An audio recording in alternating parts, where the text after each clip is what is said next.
എല്ലാവർക്കും ഇന്ന് വിസ്ഡം 37ലേക്ക് സ്വാഗതം.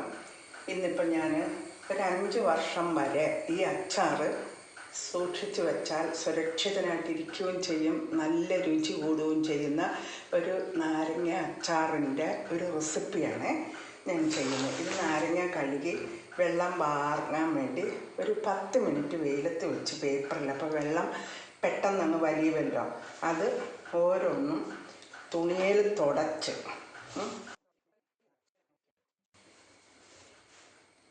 കുക്കറിലെടുത്ത് വെച്ച് കുറച്ച് വെളിച്ചെണ്ണ ഇതിൻ്റെ മുകളിലേക്ക് ഒഴിക്കുവാണ്. വെളിച്ചെണ്ണ ഒഴിച്ച് ഒരു 2 വിസിൽ വരുന്നവരെ ഇതൊന്ന് വിസിലടുപ്പിക്കണം.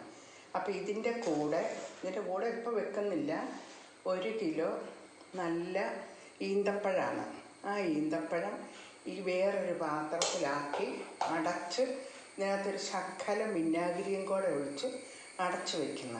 അപ്പം ഇത് അടുപ്പിച്ചുകൊണ്ട് വരാം. ഈ അച്ചാറിലേക്ക് ഇത് ഇഞ്ചിയും വെളുത്തുള്ളിയും കൂടെ ചതച്ച് വെച്ചിരിക്കുന്നതാണ്. ഇത് പച്ചമുളക് അരിഞ്ഞ് ഇത് വറുത്ത് പകുതിയാകുമ്പോൾ പച്ചമുളകും കൂടെ ഇട്ട് ഒരു നേരിയ മെറൂൺ കളറാകുന്നിടം വരെ ഇത് വഴറ്റിയെടുക്കണം. ഇതിന് ശേഷം ഇതൊക്കെ അച്ചാറിടാൻ നേരത്ത് മതി, എന്നാലും ഇത് നേരത്തെ നമ്മൾ ഉണ്ടാക്കി വെച്ചേക്കുവാണെങ്കിൽ കുഴപ്പമില്ല. പിന്നെ ഇത് മുതിരയാണ്. ഈ മുതിര ഇത്രയും മുതിര, ഒരു വലിയ സ്പൂൺ മുതിര, ഇത്രയും മുതിര എടുത്ത് അത് എണ്ണയിൽ വറക്കണം.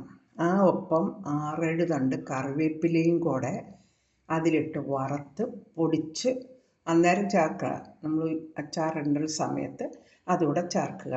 അപ്പം ഇതെല്ലാം ആക്കി വെക്കുക. പിന്നെ അച്ചാറിടുമ്പം 15 ദിവസം കഴിയുമ്പോൾ നമുക്ക് അടുത്ത ബാക്കി കാര്യങ്ങൾ കാണാം. ഇത് നാരങ്ങ അച്ചാറിന് വേണ്ട എടുത്ത ഇഞ്ചിയും വെളുത്തുള്ളിയും പച്ചമുളകും കൂടെ എണ്ണയിൽ വറുത്ത് കോരിയതാണ് ഇത് മുതിരയും കറിവേപ്പിലയും കൂടെ എണ്ണയിൽ വറുത്ത് കോരിയതാണ്. ഇത് ഉലുവയും കടുകും ചുമ്മാ വറുത്ത് പൊടിച്ചതാണ്. ഇത് മുളക് പൊടിയാണ്. ഈ മുളക് പൊടി നിങ്ങളുടെ ആവശ്യത്തിന് ചേർക്കുക. കാരണം പലർക്കും ഉദരസംബന്ധമായ അസ്വസ്ഥതകളൊക്കെ ഉള്ളവർക്ക് എരിവൊക്കെ അത്ര സുഖമായിരിക്കുകയില്ല. അപ്പോൾ അതുകൊണ്ട് നിങ്ങളുടെ ഇഷ്ടത്തിന്. പിന്നെ അച്ചാറാകുമ്പോൾ ഒത്തിരി കൂട്ടുന്നില്ലല്ലോ. അപ്പം ഇനിയിപ്പം ഇതേ കളറിൽ ഇച്ചിരിയോടെ ഇതിലും മൂപ്പിച്ച് ഈ മുളക് പൊടി കൂടെ വറുത്തുകൊണ്ട് വരാം. നാരങ്ങ 15 ദിവസം അരിഞ്ഞ് ഉപ്പ് തിരുമ്മി വെച്ചതാണ് ഈ നാരങ്ങ. ഇത് 2 കിലോയോളമുണ്ട്. ഇത് 1 കിലോ ഈന്തപ്പഴമാണ്, അത് വിനാഗിരിയിൽ അരച്ചതാണ്. ഇത് ഇഞ്ചി, വെളുത്തുള്ളി, പച്ചമുളക് ഇവയെല്ലാം കൂടെ അരിഞ്ഞ് ഇതുപോലെ ഇച്ചിരി ഡീപ്പായിട്ട് വറുത്തെടുത്തതാണ്. ഇത് അണ്ടിപ്പരിപ്പാണ്. അണ്ടിപ്പരിപ്പ് വെളിച്ചെണ്ണയിൽ വറുത്തിട്ട് അത് പൊടിച്ചതാണിത്. ഇത് മുതിരയും കരിയാപ്പലയും കൂടെ വെളിച്ചെണ്ണയിൽ വറുത്തിട്ട് ഇത് പൊടിച്ചതാണ്.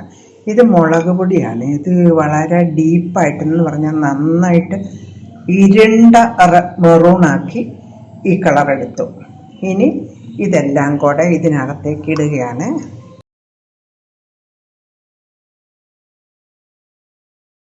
ഇതെല്ലാം കൂടെ ഒന്ന് മിക്സ് ചെയ്തെടുക്കാവേ. അല്പം വിനാഗിരി അത് ഇതിലേക്ക് ഒഴിക്കുക. അച്ചാർ റെഡിയായ ഇത് ഭരണിക്കകത്ത് ടൈറ്റാക്കി എടുത്ത് വെച്ചാൽ മതി.